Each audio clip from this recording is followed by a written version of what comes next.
All right, I think we're technically live. So I guess I do my introductions after the fact now, specifically for this reason. I always forget to start. But yeah, hello, Bobby Kotch at Reked Fantasy, if I'm not mistaken. Welcome to the Dynasty Crossroads. Thanks for joining me. How you doing? Yeah, I'm happy to be here, especially since minutes before we started, Peter and I were discussing the fact that I almost got washed away in a tornado. So glad to be alive, glad to be able to join you, glad to be able to talk about whatever we're talking about today. I think at some point later, we're talking about some football players' mom or moms, just the great Right. in football world. So yeah, I'm happy to be here. Thanks for having me. I think it's impressive that the first thing you think to do after nearly getting washed away by a tornado is jump onto a fantasy football podcast. That's some level of dedication, man. I appreciate it. You got to have your priorities straight, as we discussed earlier. Yeah, we were just talking about how I was trying to get better at do some live stuff, and today it just didn't work out because I got 3 different questions. I tried to answer them. It turns into the afternoon, and then Bobby's like, "Can we record at 3?" And yeah. So that's my day. That's my day completely wasted. I got a day off from work and I didn't do any of the things that I meant to. I got 2 big lists, one life and one fantasy. And the fantasy list is getting ticked off at a fairly regular rate. The life list, not so much. But yeah, I guess it's draft week. Like these things creep up on me. I don't plan for them. I have no idea what I'm doing for the. Do you have any plans for the draft? Are you going on somewhere? Can people find you somewhere? Are you watching it somewhere special? Not watching it anywhere special, just in my parents' house, but I will be joining the Superflex Super Show live stream, and maybe we're still working out the contract negotiations, but maybe joining the DLF live stream too. Adam Wilde and Chris Allen need to up their contract offer just a little bit. They're giving me like a second round tender, and I'm looking for a first round tender.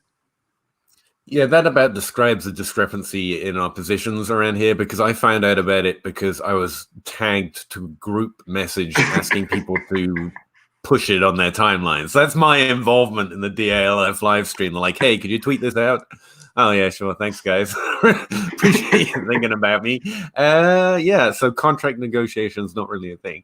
But yeah, both should be really good shows. I love the Superflex show. And DLF, I assume, I've never gotten on one of their podcasts. I have one. I assume I do pretty good fun stuff behind the scenes too. Yeah, that's it. That's the Dynasty Crossroads. That's all I can think to talk about during rookie season. No, so I recently put out a video on my rookie draft board. I've been doing this thing specifically the last 2 years where I produce a pre and then a post draft and try to go back and look at what was right, what was wrong, why it was that way. Because it's too easy, I find, to look back and think, well, I wasn't really that high on a player. And it's hard to ignore the change pre and post draft and if you lock them in. So I've been finding it an interesting view. Are you pretty set on how you feel about this class pre-draft, or are you just waiting until after the draft to really get a good opinion? Yeah, it's interesting. I kind of agree with you that it's good to have an opinion before the landing spots, but at the same time, landing spots obviously drastically matter because, as we know, that makes for opportunity. So, for example, a guy last year that I remember everyone liking pre-draft was Hakeem Butler. And then he went to the Cardinals among the millions of wide receivers that they drafted and did absolutely nothing. So landing spot definitely matters. I typically wait until after the draft to solidify my rankings, but I do have rankings in mind. And right now, I am in a startup, which I told myself I wouldn't do, but I ended up joining a startup because Russ Fisher, our friend Dynasty Outhouse, basically begged me to be in this league with him, and so I decided to join out of the kindness of my heart. But I also found it interesting because it was a league that was set up where every year we're going to have the rookie draft before the draft happens, and I don't have a league like that yet. So there's definitely value to be had if you can kind of guess right on who might be dropping, who shouldn't be, or who is too high, or things of that nature. And I always like to play in different formats. Well, as a sole man who had Hakeem Butler as like a late 3rd round pick pre-draft, I got your back, man. I I never got it. But one hit from last year's class, I'll take it. I'm mostly more concerned with a miss rate than a hit rate. And it's players like that that kind of stand out, especially pre-draft, and where I work mostly through production, what they did in college. Like the draft has more signal, it has more value in that way. But I think understanding the player so you can understand how they might project into the NFL before you have draft capital, I don't know, it's useful for me. Is this a running back or a wide receiver class for you? Like something that I've noted looking back at past classes, it's either like the elite guys kind of come from one position or the other. You don't tend to get both, which is the threat of this class, according to some people who traded everything away for these picks. Yeah, if you ask most people, I think they would say that this class is gold. This class obviously has a lot of talent, and there are running backs that I like at the top, but I tend to agree with most of the scouts who say that this is a ridiculously deep wide receiver class. There are guys that in most years would be going in the first rounds of our rookie drafts that are going in the second round, or some of them even, if you're in super flex leagues, slipping to the end of that second round. So I definitely lean towards wide receiver class, but that does make me a little bit nervous just because if you look at the last few years of top wide receivers outside of, I guess, Amari Cooper, it's been troubling to say the least. Yeah, you basically wanted one of the number one consensus ranked dynasty rookie wide receivers of the last 5 years or so, as far back as DLF ADP goes, pretty much. And like you say, it's Amari Cooper, pretty much. Top of the running backs, on the other hand, actually, you'd be all right, apart from like Rashad Penny wasn't one, but he was up there. But he was high up there. Like, he was like 103. I think it's Trent Richardson, and even he got you a decent first season, to be honest. It was the only real running back that's a complete miss. And like I say, he got something. So yeah, it is, especially when you're looking at a deep wide receiver class. To be fair, the top of the running back class seems a little broad to me too. Like I've got 4 guys, I can separate them out, but it's all a tier 1. Like I don't need much from the draft to like them. And that's the way I define that tier. It's like, as long as it's not they fall out the draft or they don't they end up on some college team again for some strange like there's not much that could happen to who's my top 4? Jonathan Taylor, Cam Akers, DeAndre Swift, and J.K. Dobbins. Like they seem pretty I'll be pretty comfortable drafting them no matter where they go. The draft is going to sort out the order a little bit, but they're going to be first round picks, I think. Mm-hmm. Yeah, and I subscribe to the I'm not sure if I am as high on Cam Akers as you are, but I do subscribe to the what I now call the Zach Reed at Tacit Assassin 13 school of thought, which is that in startup drafts, you want to take young wide receivers.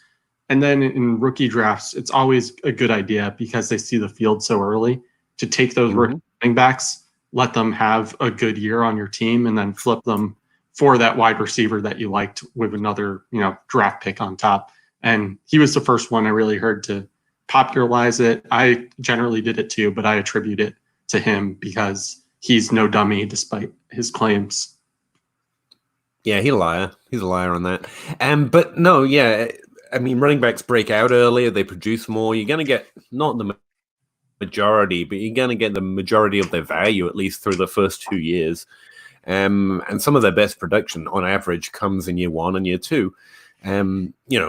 That doesn't mean they drop off and become nothing after that, but there's a strong reason, just dynasty theory-wise, to lean running back. That's why the top of the board is usually populated by them. But if it's a 2014 class, and that's kind of what I mean by if it's a wide receiver or running back class, then you want to switch pretty hard and fast over to wide receiver. The thing about the wide receivers, though, is they seem to have a lot more floor than ceiling for me. And especially taking into account expected draft capital. We're expecting more top 24 players than top 12, so it might not be 2014. It's an interesting class when you try and sketch it out in dynasty theory. But there are some wide receivers here I really don't want to miss on. Do you have a wide receiver you're particularly like you want to make sure you get pre-draft at least? Yeah, I mean, the obvious ones, CeeDee Lamb, I've been high on for a while. I think it was Jake banging the drum again that this year CeeDee Lamb was his wide receiver 1, and I was quick to join in kind of with similar to our Adam Thielen love of like, yeah, all you Jerry Judy people get out of here. Basically, it was Jake knocked the Jerry Judy people down, and I like kicked them while they were down. I just until they were on the ground, and I came over with like, yeah. quit. But so CD Lamb is definitely, yeah, I am not tough. Jake is tough. If you've ever seen Jake in person, he's a big dude, and if we ever got in like a fight, I guarantee you that Jake would be the person to take the other person down, and I would just come in and be like, yeah, let me kick some dirt in your face while you're down. That's right. I did so much to help. But that was me in this Lamb fight. Nope, never met Jake in person. He wouldn't allow it. He looks like Philip Rivers to me. The only thing I've ever seen of him is his face on a little box. And it's just Philip Rivers clone, as far as I can tell. But yeah, we got to get our golf pro takes on. That's how we know when we're getting it right and wrong, when the golf pros agree with us. But yeah, CeeDee Lamb's top of my board as well, and I separated him out from the others. I do have a tier 1 with CeeDee Lamb in it, and the only other guy I've got in there is Jalen Reagor, and that's about how much I like him more than what I expect to have to pay for it, to be honest with you. Like, I just really like his profile on that one down year in his last season. Like, it just doesn't bother me too much. I prefer the average, and he was exceptional the rest of the years. And Judy and Jefferson form a really nice tier 2. For the same reason, like I think Reagor has more upside, perhaps, than most players at the wide receiver position in this class, and that's why he moves up to 2 for me. Like I say, he's not going to have to be drafted there. But Jefferson and Judy both look like really good players, just a little bit less than CeeDee Lamb, and so that's what I mean about the breadth here. Wide receiver, the middle of my first round is basically populated by wide receivers because I don't see enough to push them over many running backs, but it's end of that first tier of running backs. I really want to start thinking about those wide receivers, depending on my team or just how much fun I want to have, because running backs get you points, but they're not fun. Like, wide receivers are the ones that take you out, get you drunk, and start a fight, like Jake, apparently. Running backs are more a stable, safe marriage of points and early opportunity, and it's remarkably boring. But the DJ Moores of the world, that's where the excitement comes from, right? Yeah, and I agree. And the guy that I would be that isn't necessarily the top tier, and I told myself I wouldn't keep falling for guys like this, but for whatever reason I can't help it this year, is Denzel Mims. And I think it's because I've already told myself that he's going to like a team like the Eagles or even to the Vikings. And I know it may not happen. And I also know that he could totally pull the Dorial Green Beckham rug out from underneath me and just... No, he's not that bad. He's not that bad, but I still just have a feeling that he's a trap. I don't know why. There's just something about him that I love, but I also in the back of my head have Admiral Akbar yelling, "It's a trap," in my head. So I like Mims. I'm not sure that I could highly recommend him to everybody because there is that little voice telling me it's a trap. But if he goes to the Eagles, that voice will shut up probably and be super excited. Yeah, Mims isn't Dorial Green Beckham or what was the guy we just mentioned? I even forgot his name. Hakeem Butler. He's not that level of prospect. He was productive in college, productive even when you adjust it by the age he was playing. He's a decent size. He's very athletic. He got a great 40 time, if I remember right. So people who look like that like him. He just looks a little less sure, a little less safe than those guys just above him. So I have him kind of like a tier 3. I do think he has upside compared to some of these players in this class based on that athleticism and his size. But I kind of feel the same about you. He actually looks decent. He doesn't look like those bad players. He looks like a good player, and he's at the right size and speed. But I have the same hesitation. There's just something that's like, I don't know. I don't know what it is. It's not. He feels very landing spot dependent. I think that's why. I think we need the draft to reassure us that NFL teams like him as much as we do. Yeah, and I kind of hate that because we say landing spot, and landing spot does matter, but it happens so much after the fact. Like, you know, if you, like someone asked me if we could do something to, you know, value landing spots, and I was like, only if we use it to show that it's not useful, because the things we can value aren't good, like passing attempts or efficiency or level of quarterback.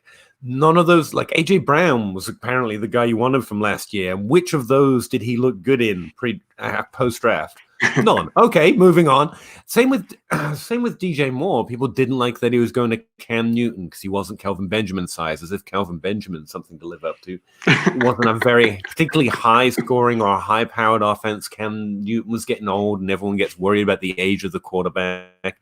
It's like, okay, but like we were worried about Drew Brees' age when Michael Thomas got drafted. You realize that all this Michael Thomas value has come through the age period where we thought Drew Brees is due for a drop-off. He's way too old. Like, I just don't know. I don't think we like the right things. I don't think we know what we can like about a landing spot. And that's why it always comes down to the player for me. So, like, the fact Mims feels landing spot dependent, it's like, that means I know we're going to get it wrong. He's going to go to Miami and we're going to be like, damn it. And then he's going to break out, or he's going to go to Philadelphia and pull a, JJ Sieg or Whiteside. Oof. Damn it. Like, because that's the one thing I know for sure we value incorrectly. Look, we don't know what's good. It's about what the player can do in that situation. We haven't seen him do it yet, so we don't know. I'd actually feel okay about Miami as long as, the precursor there would be like they drafted Tua, and then I'd feel very good about Miami. But there again, like why do you need Tua? It was Ryan Tannehill was a savior last year, and we weren't saying pre-draft, well, as long as he gets a Ryan Tannehill, we'll be all right. Like we aim so high for landing spot, and it's entirely not necessary. Like you need Gardner Minshew, Andy Dalton, even Nick Foles, you'll be fine. But that doesn't give you a scale. Like, it's not scalable. Getting Drew Brees isn't exponentially better than getting Andy Dalton, but you do need some level of competence. And, back to Tannehill. Tannehill hadn't shown a lot of competence, and we didn't even know he was a starter. But both him and Mariota would have been fine, but that's not what we value. Well, he didn't get Aaron Rodgers, so it's not good. It's like, that's not it. Well, essentially, it's not a better or worse. It's a pass fail, and often we don't know the quarterbacks that are actually a pass. That's what I mean about landing spot. Like we don't know what a good landing spot is. I don't think you're more wrong about the player. The fantasy analysts and whatever you want to call them, I don't like the word expert. The job is that you're wrong more than half the time. So you're not wrong that we're generally overvaluing these landing spots, and you're also not wrong about anything else you just said. The only thing I will say is if you look at it from, instead of a production perspective, just a pure value perspective and what gets people excited, aka the sexy stuff, that is going to places like, the Saints with Drew Brees still playing the way he is, or Tampa Bay now that Brady is there and apparently everyone trusts him so much to make both Godwin and Edwin's top 12 again. Spoiler alert, neither of them will be, or at least one of them will and the other won't.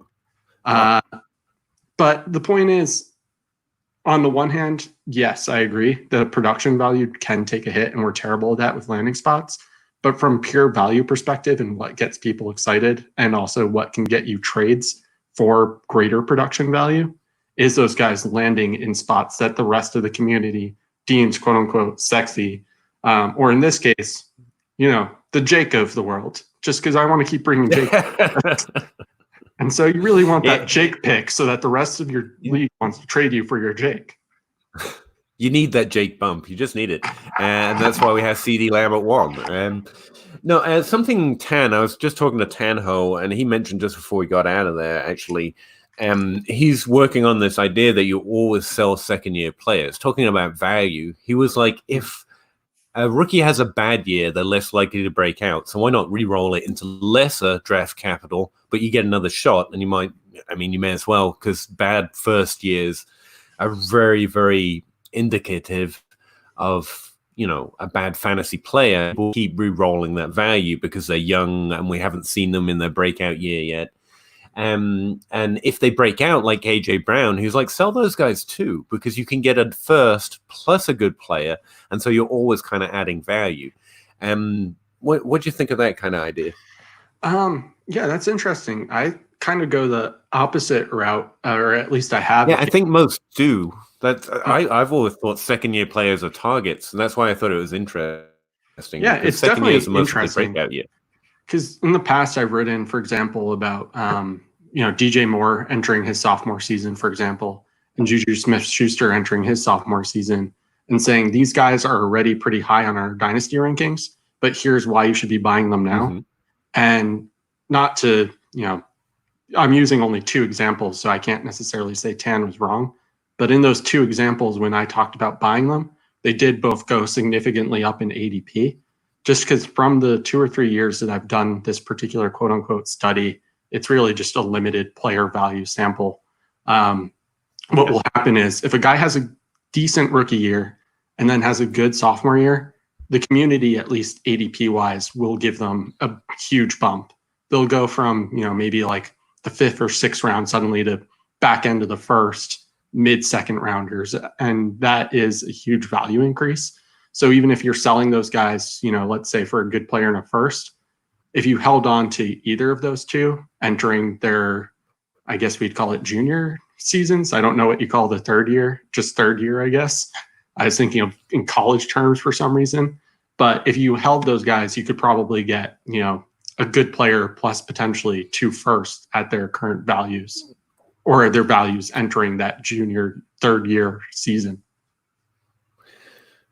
So let's play it out. Like, what kind of pick, and this is an easy one to start out, AJ Brown, what kind of pick do you need from this year's class plus, obviously? Well, you can add more picks or you can add a player if you like to do it. That's the way I was doing it, adding like a certain level of pick and then Jarvis Landry or then Calvin Ridley. And I think you can really get that for AJ Brown. Where are you at on his value and what would you need to trade an AJ Brown for draft picks in this class? Yeah, so I have, at least in my head, and I know there are people who do this more formally, what I do to make trades easier for myself is I equate all players to draft picks. So for example, I'll say like Christian McCaffrey is worth 3 first or 3.5 first. And some people are no first, but it's like they're worth 2 seconds or something like that. And it just helps me to have a baseline to compare it to. AJ Brown, and this might be a hot take, I'm not really sure. Just based on his current value, I would need at least the 1.1 plus.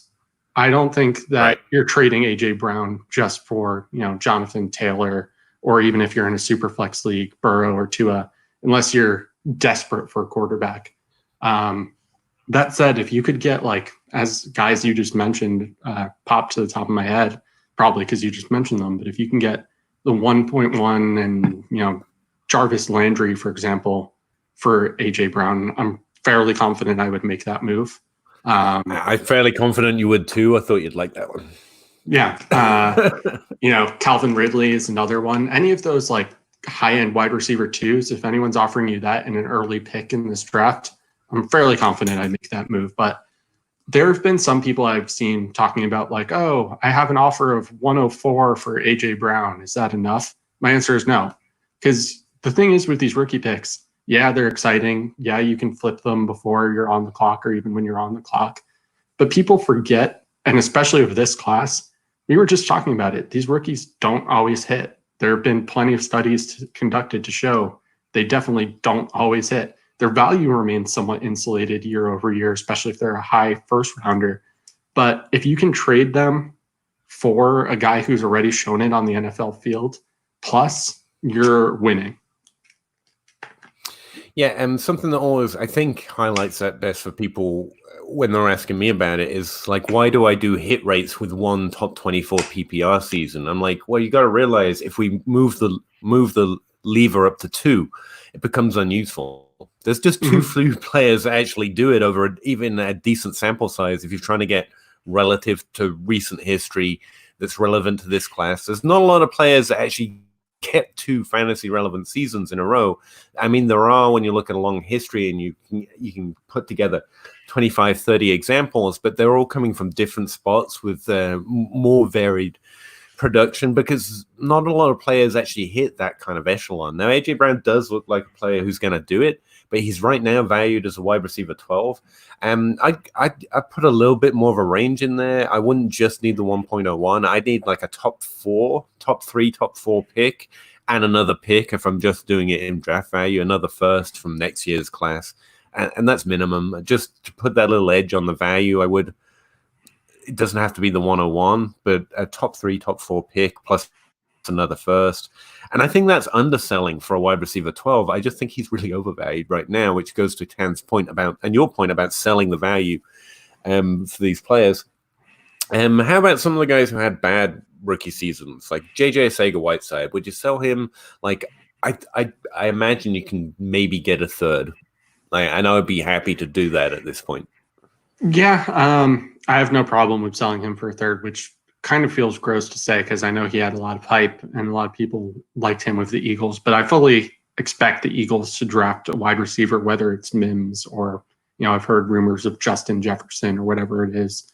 And then they have all these other pass catchers there. And they might even, because it's a stacked wide receiver class, draft multiple guys. And maybe Whiteside gets an opportunity on another team. But I would take the re-roll of the dice, like Tan called it. And sometimes I wouldn't. Sometimes I would hold. A guy who had somewhat of a not great rookie season, for example, was Paris Campbell. But now that Phillip Rivers is there, and I don't expect them necessarily to use too much capital on a wide receiver, I'm at least somewhat interested in holding. It's all price dependent. So I should, I guess, acknowledge that I've spent way too much time talking to John Bosch. And so thinking about fantasy is based on like price. It's basically like for the right price I'm buying and for the right price I'm selling. I have a cost for pretty much everything. I'd sell Paris Campbell. I wasn't a big fan coming in. I was a big fan of JJ Sega-Whiteside, and I'm willing to sell him. So that about tells you. Like that first year, and it's got to be and the phrase I came up with is a certain kind of bad. And with wide receiver, you can draw pretty strong thresholds for if the wide receiver doesn't do X, the chances that they hit becomes in the single digits. And N'Keal Harry, Paris Campbell, JJ Sega-Whiteside, they all hit those kind of thresholds. And so it's really worrying. And Whiteside and Harry make my hit rate suddenly look worse. Like it's painful, but I don't want to follow the sunken cost fallacy of not selling because I've already paid. Like that just means you're at greater risk of losing even more value if you're not willing to get out. And I don't want to miss the strong signal of NFL production just because of a bias I had of when they came in. And those thresholds, by the way, they're not high. I was not expecting the world from a rookie wide receiver. We're talking really low thresholds. If they don't hit those really low thresholds, like plenty don't break out if they do, but not many do break out if they don't. Is what I'm saying. So are you selling Harry at this point? Because I know you were one of the biggest Harry guys coming out. At this value, I would be. Like right now, because I'm trying to trade for him because I liked him so much. But I was expecting a value drop because of, again, his first year falling below the thresholds. I just wanted to go get my guy, even though it's less likely he breaks out now. Whatever, it happens. But like people are holding firm. Now I'm making references to J Mike at J Mike Check or Jonathan Michael from the Open Bar podcast because I keep trying to trade him for Harry. But it's in every league. I don't have a lot of Harry. I didn't have a lot of high draft capital. I normally don't. So I don't have a lot of N'Keal Harry. In fact, I don't think I have a share. I wasn't able to get him. So I was trying to trade from this offseason, but people are holding Matt same or greater value. And the reason I say that is they think he's worth a first this year. But last year, during our rookie draft, 2020 picks were worth more than those picks then. And these picks should be worth more now we're at the draft. So they're expecting even more than he was worth last year. I can't do that when now he's less likely to hit. So speaking to your value, ideas on rookies and something I found too, it's sell N'Keal Harry season because you can get more or equal value for a player that's now less likely to break out. It makes sense to sell him. I don't like it. I can't promise that I would do it, but that's what I can tell you should do or we should be doing. And the same for those other players I mentioned, like Campbell, like Whiteside. Whether I'm fans of them or not, the first year in the NFL, while not often productive for a wide receiver, it is highly predictive of what their career is going to be. And that goes a little bit to AJ Brown. I'm saying sell, but everything's positive on his profile. I can talk about how wide receiver 12 is too high and the team volume isn't likely going to increase greatly, and he's going to struggle to maintain that efficiency. But the earlier a wide receiver breaks out, and he did it in his first year into the top 24. He was outside of it in points per game, though, interestingly. But the earlier you do it, the more likely your career arc is going to be a top 12 instead of top 24 for fantasy, if you know what I mean. If you break out in your second season, those guys particularly produce more fantasy relevant seasons than those that break out in their third year, for example. So breaking out in your first year is really good. But then again, you look at Juju, who did amazing things year 1 and 2. And I went all in on him last year because I actually had a history with predictable stats that said he should be one of those guys, whereas there's a few of those for AJ Brown, but not as many, not as strong. And last year he just screwed me. He screwed me, man. I paid fortunes for him. To be fair, his circumstances weren't great. I mean, when you're catching passes from Mason Rudolph and Duck Hodges, that's not exactly a recipe for success. I try to be consistent with myself, though. He didn't do as well as he should have, given what we know of the player. And that's okay. That doesn't mean he's suddenly bad now. He just had a bad year. And Deontay Johnson turns out to be pretty good, but he still should have done better. I'm buying the value dip in Juju personally. That's a Jalen Reagor thing. I can admit he had a bad last season. I just think he's better than what he did that last season. And Juju's same thing. Like, he had a bad year last year, even with a bad situation. I think he should have been a bigger part of that offense, but I have I have a larger history of him being great than him sucking. So I don't think he suddenly sucks now. I just think he had a bad year. That happens. People should be buying the value dip situation. But exactly. Going back to the Titans for a second, how do you feel about buying Corey Davis cheap? Because I think right now, and I've seen it in a league or two, you can get Corey Davis for about a third-round rookie pick. You're speaking my language, man. I love me some Corey Davis. I think he's significant target competition for AJ Brown, as he was last year. He had a top 25 season in his second year, which is one of the reasons that helped me rebuy into him.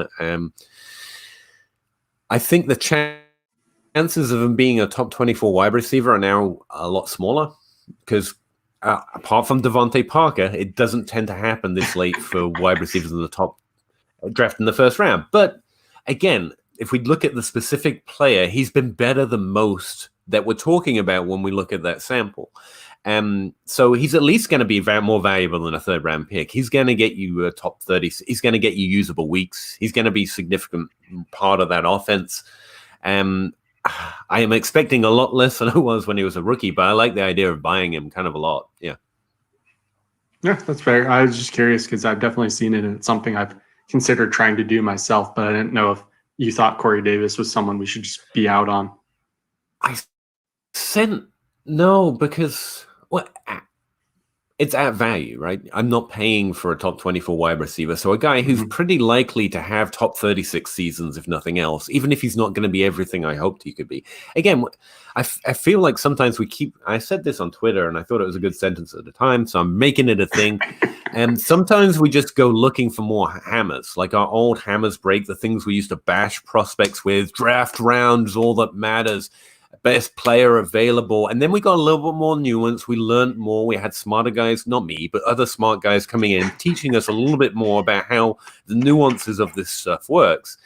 But then when things begin to change, like there's a slight trend of running backs being slightly more productive from round 3 and 4, for example, from the NFL draft. But that's happened before in history. I'm not saying this is a trend. It can just be literally 2 good players over the last 3 years, and that makes it look like a trend. 2 players isn't a trend.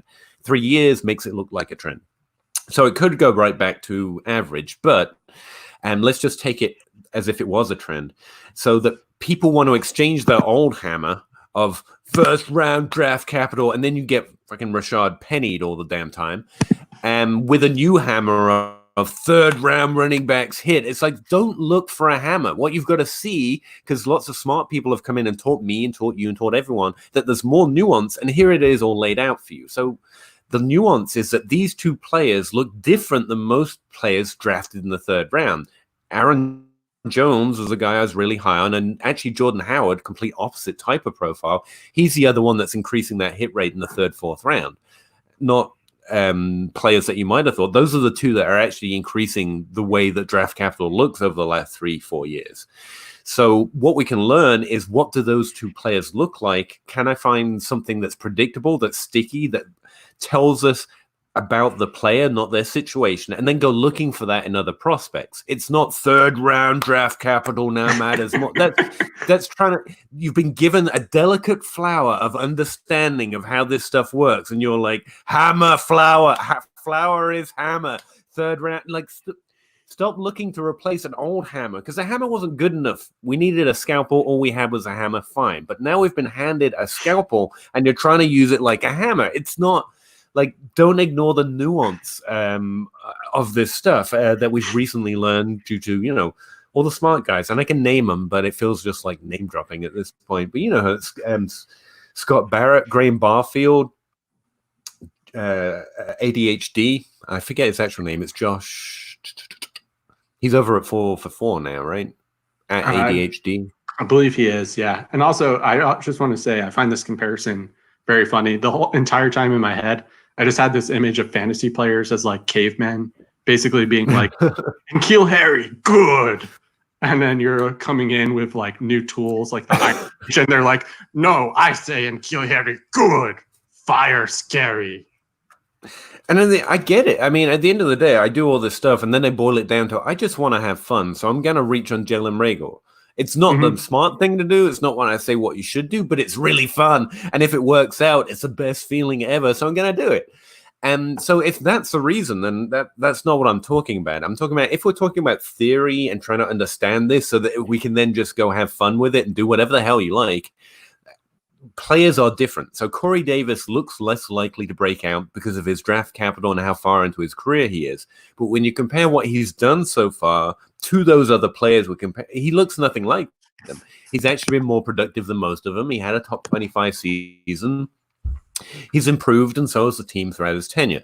So we adjust expectation. He's probably not going to be a top 24 guy, but we are paying top 24 capital for a lot of players right now who would kill to have a top 36 season throughout their career. And here's one just sitting here, actually pretty likely to do it at least once or twice in the next few years. And you're throwing him away for hammer analysis, basically, you know? Yeah, that's also the psychological part of the game too. You know, once people disappoint you, you are more likely to sell them for much cheaper than you should be, just because you were thinking, oh, this guy is going to be an anchor of my dynasty team for a while. Hornsby. And now he's purposely made me mad, because Corey Davis, really all he thought about when he was trying to be a good football player was, how can I screw over everyone's fantasy teams and make exactly the top guy there? And then people go, oh, he's burned me, so I'm going to sell him for a third-round pick. But all you're doing is really hurting yourself again. I'm not saying you can't sell him, but if you're giving him up for a third-round pick, that seems a little silly to me. Yeah, it's the same with my pre- and post-draft board. I'm trying to keep in my head that these are different things. How good they looked, how good they were. They're two very different things. And that's another aspect to this. It's like, it's too easy to say this guy did bad, therefore he was a bad prospect. It's like, no, he was still a good prospect. Just because it didn't work out doesn't mean he didn't look like a good prospect. We can't just move the goalposts every time it doesn't work out, because then we're not going to do any better the next year. And so I like the things I liked about Harry's profile, I still like. And the guys I just listed as the top of this class, I like them because he did similar things to N'Keal Harry. That doesn't make me like them less because N'Keal Harry failed. It doesn't make me think N'Keal Harry profile looks worse. And so that's why I will trade from at decreased value. But also, you just accept the nuance and try and follow the value, and you try and add it up into a winning fantasy team at some point. Honestly, though, isn't Dynasty so much less about winning? Like, I try to focus on winning. It's really, like, that's why John Bosch excels. If you just focus on the fact this is a game, you're just trying to win,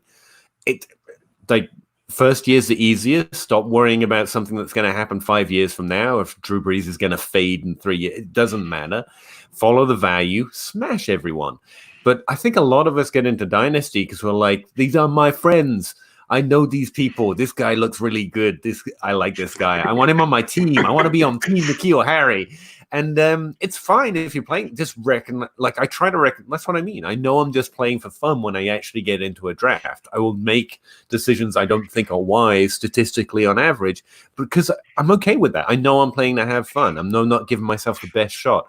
I'm aiming for the best feeling. If N'Keal Harry hits, that would be awesome. I would love it. Same with Corey Davis if he ended up in the top 24. And I think a move like that is actually one of the interesting ones because, one, it's a decent value move. It's a decent production move. And it would feel great to be the guy who gets the next Devontae Parker. Wouldn't it? Wouldn't it feel pretty good? See, I do that once in a while too. But I also, as I acknowledged earlier, have spent too much time with Bosch. So now I enter most leagues and people are like, oh, yeah, I get this guy because he's fun for me. And I go, you know what's fun? Winning is fun. I don't need any of this fun nonsense. No, I completely agree. And trying to merge the two is almost impossible. If you want to play to win, you kind of have to let go of the nostalgia a little bit because that's not what it's about. It's about value and it's about who's going to get you points. I recently drafted Winston, who, by the way, if you've ever followed my Twitter account, you know I'm not a big Winston guy. I never have. I don't like him as a player. I don't like some of his off-field stuff. But in a Superflex league, he dropped to the end of the 15th, and he was QB4 in points per game last year. And I'm pretty sure he's going to get a job somewhere. So even though he was sitting there and I thought, oh, this is gross, that back of my head thing from John Bosch went, yeah, but you know what's not gross? Winning. Make the pick. It's not a bad voice to have in the back of your head. Just that slight Kentucky drawl. Winning's fun, Bobby. Do you want some drugs? He's a pharmacist. I'm not saying he's a drug dealer. He's a pharmacist, okay? I just realized how that sounded. He's starting all kinds of rumors about Jake and John. Just right. Jake is actually Philip Rivers just on a vacation.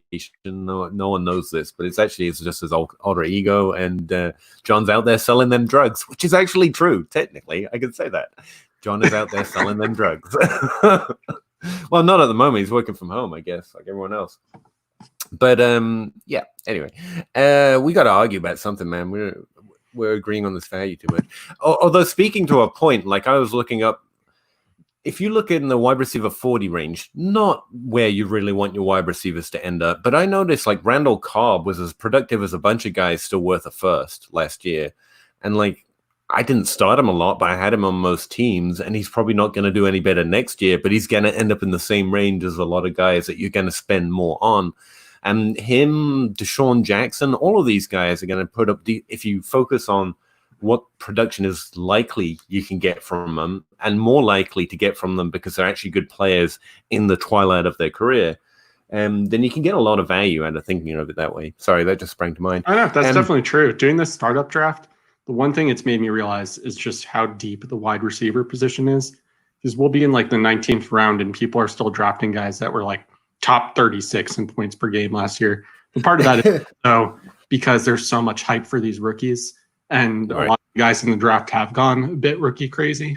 But it is there are some ridiculous values out there. Like Tyrell Williams, he's not amazing, but he just went in like the 20th round of our startup draft, which is like pick 250 something. So that just shows you the kind of value. I love Tyrell Williams. Yeah, I think he's not going to be a wide receiver one, but he can provide flex value and start 10 leagues on occasional weeks. And the fun thing is, especially right now, it's the running backs that win you leagues. But so like we're all fighting over the value of things that don't actually win you much, but do feel fucking great when they work. Speaking of which, though, random question. Jacob Rickroad just sent me a message, and I keep meaning to look into it. He was comparing 2020 to 2011. I haven't been able to look at it yet, but apparently there was a holdout that year or something like that, and so they didn't get a lot of preseason. They didn't get a lot of reps. And he was saying what happened in 2011 was a high passing year. The teams were actually passing more, and he was wondering if there was any connection. And I haven't been able to look at it yet, but it's a really interesting thought, especially since what I just said is running backs win, and that's still true in high passing years mostly, but you can have these difference-making wide receivers if you have a spike year in wide receiver production. Now, my first thought was that probably is largely more connected to the 2010 draft class being exceptional. Like the 2014 draft class pushed up wide receiver production as well. But that could happen. We just had a great 2018 class, a great 2019 class, and we expect good things from the 2020 class. Could we see one of those random years where wide receiver scoring actually it's flattened out recently between like wide receiver 6 and wide receiver, I don't know, 15 or so? It's become a lot flatter. There are a lot less true wide receiver ones in scoring. There was basically Michael Thomas and then Devontae Adams, but only through a small period, like he didn't play the full season.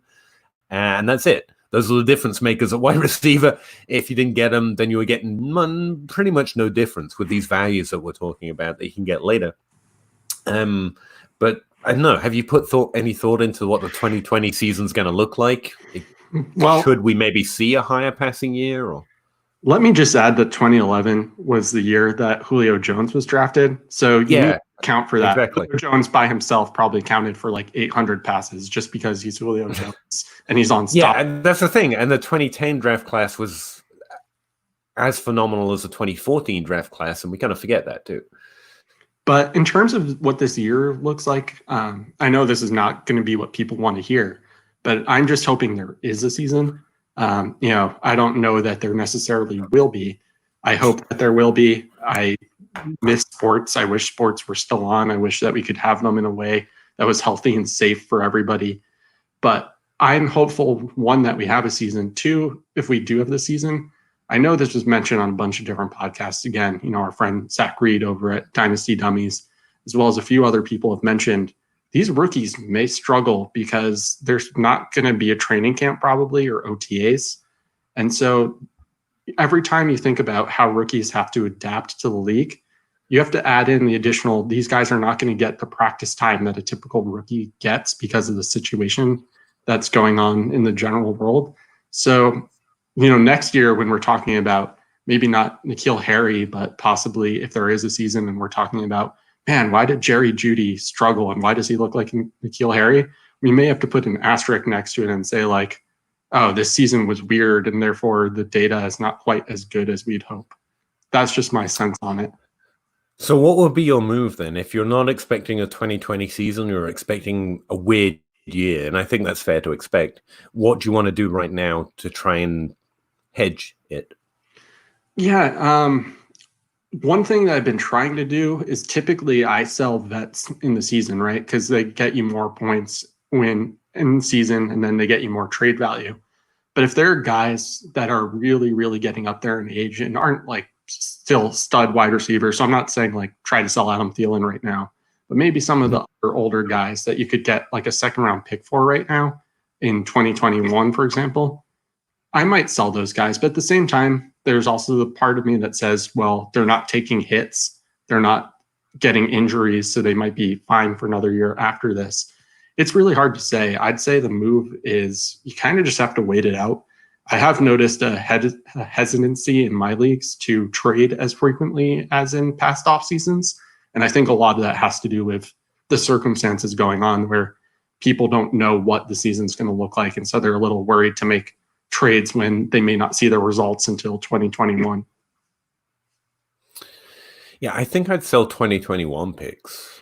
I was thinking about this a few weeks ago. I did a little video for my Patreons, and I was like, if we're going to miss an NFL season, or like worst case, then we're going to at least miss a partial college season. And then you're looking at rookies coming into the league next year that have missed maybe 2 years, maybe 1.5 years during the most important development when we learn the most about some of these players. Like Jalen Reagor's bad last year.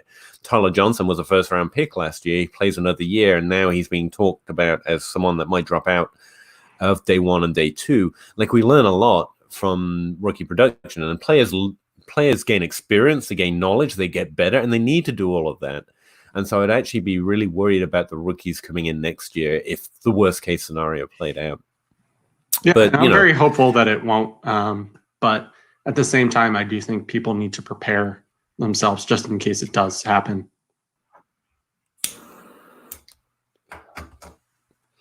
Yeah, I'd agree, apart from the fact that your best advice on how to prepare was just wait it out.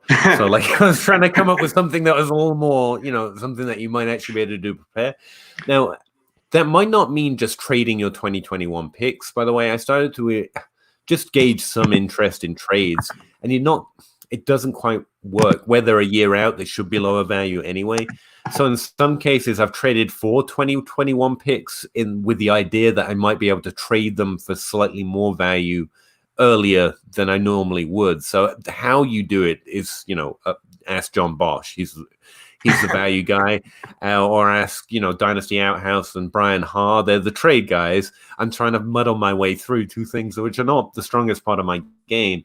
But finding some way to push draft capital past the 2021 class would probably be how I would try to prepare. Like, these rookies at least have full college careers, so they might have bad NFL time in their rookie season, but everything will just have asterisks on it. And it'll be a problem, but I could see how they would be better protected in terms of how well prepared they are to play in the NFL come 2022. And it will be next year's rookies. I'm a little more concerned. But anyway, that's neither here nor there. It's not going to happen. We're going to have a season, people. Everything's going to be fine. Well, just real quick, the move might be a week or something. Buying the 2020 class after they quote unquote disappoint after the season.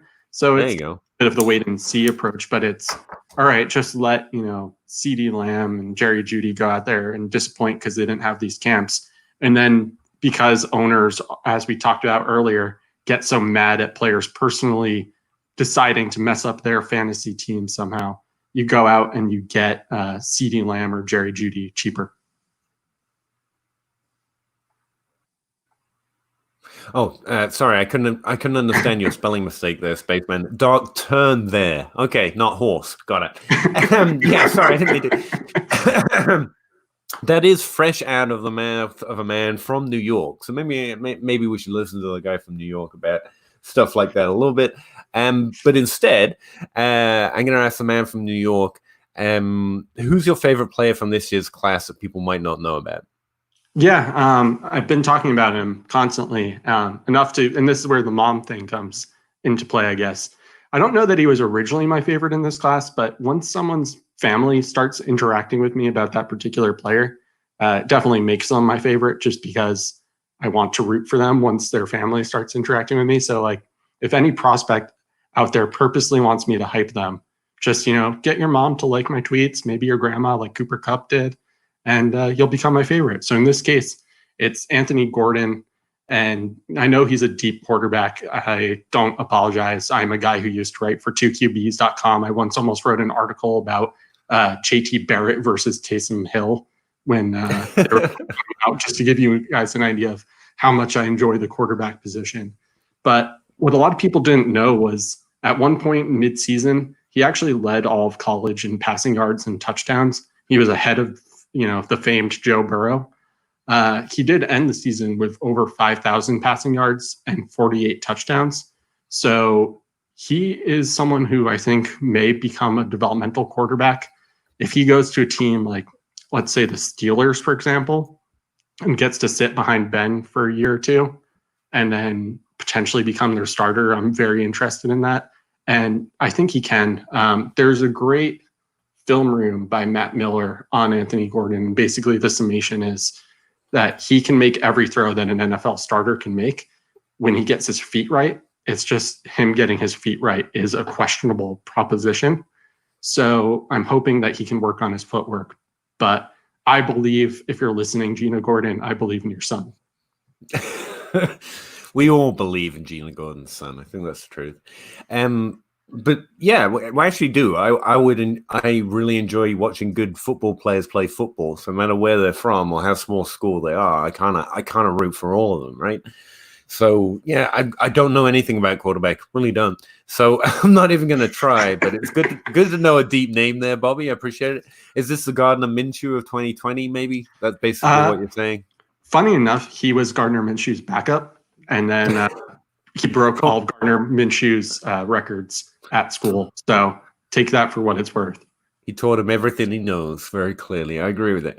All right, man, let's get out of here so that I can maybe salvage some of my day and my wife won't be maybe especially mad that I didn't get anything done that was life relevant outside of fantasy. Could you tell people where they can find you, where they can find your latest stuff, all of that fun stuff before we get out of here? Yeah. So like Peter, you can find me at Dynasty League Football. That's the only place I write. You can find me on Twitter at Reked Fantasy, and you can find me guesting on podcasts and occasionally hosting a podcast of my own, which I hope to bring back in the near future. And that is the Superflex podcast, for those who are unfamiliar, which is super niche podcast combining a love of Superflex format in fantasy football, as well as a love with animals, along with my co-host, Matt Price, which is Matt Price FF on Twitter. And just wanted to say thank you again for having me on, Peter. This was a lot of fun. Thanks, Bobby. I really appreciate you coming on. I do really enjoy the Superflex show. One, it's just a great name. And two, you guys are great together and you do good fantasy advice. But I also really like Matt Price. Like, I'm pretty obviously a weird guy who likes to learn a little bit about almost everything. And Matt Price being a zookeeper and that being a whole theme of the show is a really interesting little aspect for a nerd like me who just likes to pick up little bits of information from people actually in fields I would know nothing about if I didn't get that from them. So it comes in handy, by the way. If you're watching Jeopardy with your family, this happened recently. I was watching Jeopardy with my family, and it said, like, this animal is the only known relative of the giraffe or something like that. And I was like, oh, it's an okapo. My family was like, how? And I was like, I host a podcast with a zookeeper, and I don't know. So you can impress people by learning about random animals. There you go. It's the best ever. All right. Thanks again, Bobby. It's always fun to talk to you. Can't believe, honestly, I think this is the first time you've been on the Crossroads. And that's probably my fault. Most things are. But yeah, we started at DLF about the same time you mentioned the other week. And when you tweeted that, I was like, oh yeah, I've never even asked if Bobby could come on. So I appreciate that you could make it while quarantined up in New York. Appreciate you. I really enjoyed talking to you. And hopefully I'll see you again soon. Thanks everyone for listening, and I'll see you again next week. Thanks.